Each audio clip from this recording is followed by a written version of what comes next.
అందరికీ నమస్కారం. Welcome to Telugu but. ఈ మధ్య బెట్టింగ్ యాప్లకు సంబంధించి ఎంత కట్టడి చేస్తున్నా సరే చావులు మాత్రం అస్సలాగడం లేదు.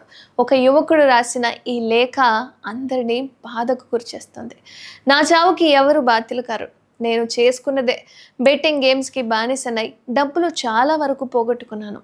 బెట్టింగ్ గేమ్స్కి బానిసను అవ్వడం వల్ల ఎంత మానదామనుకున్నా కూడా బెట్టింగ్ గేమ్స్ ఆడకుండా ఉండలేకపోతున్నా.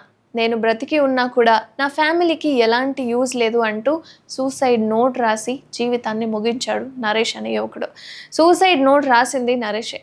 వయసు 38 ఏళ్ళు. హైదరాబాద్ ఆటో నగర్లోని పోస్టల్ డిస్పాచ్ సెక్షన్లో పనిచేస్తున్నాడు. ప్రాపర్ విజయనగరం జిల్లా బొబ్బిలి.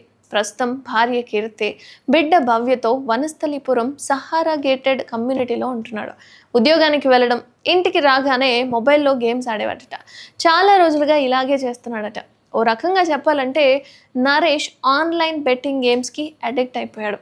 అందులోంచి బయటపడలేక ఆర్థికంగా కూడా నష్టపోయాడు. దాదాపు 15 లక్షల దాకా అప్పులు చేసి గేమ్స్ ఆడి పోగొట్టుకున్నాడు.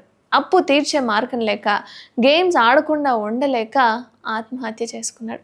అయితే సమాచారం అందుకున్న పోలీసులు స్పాట్కి చేరుకొని డెడ్ బాడీని పరిశీలించారు.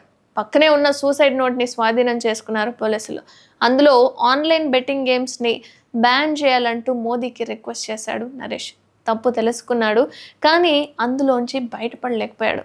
భార్య, బిడ్డ తనపై ఆధారపడ్డ విషయాన్ని మరిచి సూసైడ్ చేసుకున్నాడు. మరి అయితే ఒక్క నరేష్ మాత్రమే కాదు, చాలామంది యువకులు ఆన్లైన్ బెట్టింగ్ గేమ్స్కి అలవాటు పడి ఆత్మహత్య చేసుకుంటున్న పరిస్థితి ప్రజెంట్ మనం చాలా వరకు చూస్తున్నాం.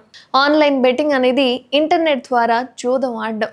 ఆన్లైన్ బెట్టింగ్లో స్మార్ట్ ఫోన్, కంప్యూటర్ లేదంటే ఇంటర్నెట్కు కనెక్ట్ చేసిన ఇతర పరికరాలను ఉపయోగించి పందెం వేస్తారు. ఇక ఆన్లైన్ బెట్టింగ్ కోసం ప్రత్యేకంగా వెబ్సైట్లను, మొబైల్ యాప్లు కూడా చాలానే ఉన్నాయి. వీటిని విదేశీ సర్వర్ల నుంచి నిర్వహిస్తూ ఉంటారు. వాళ్ళు ముందుగా 10, 100 వచ్చేలా చేస్తారు. అయితే ఆ తర్వాత వసూళ్ళకి తెగబడుతూ ఉంటారు. ఇక మనం ఇచ్చే కొద్దీ తీసుకుంటూనే ఉంటారు. ఇది తెలియక చాలామంది అప్పుల్లో కూరుకుపోతున్నారు. గేమింగ్ యాప్స్ బారిన పడకుండా పిల్లల్ని కాపాడుకోవాలని తల్లిదండ్రులకైతే పోలీసులు సజెస్ట్ చేస్తున్నారు. ఎవరు ఎంత ఆపినా సరే వాటి గురించి ప్రతి ఒక్కరూ తెలుసుకొని ముందడుగు వేస్తే ప్రతి ఒక్కరికి మంచిది.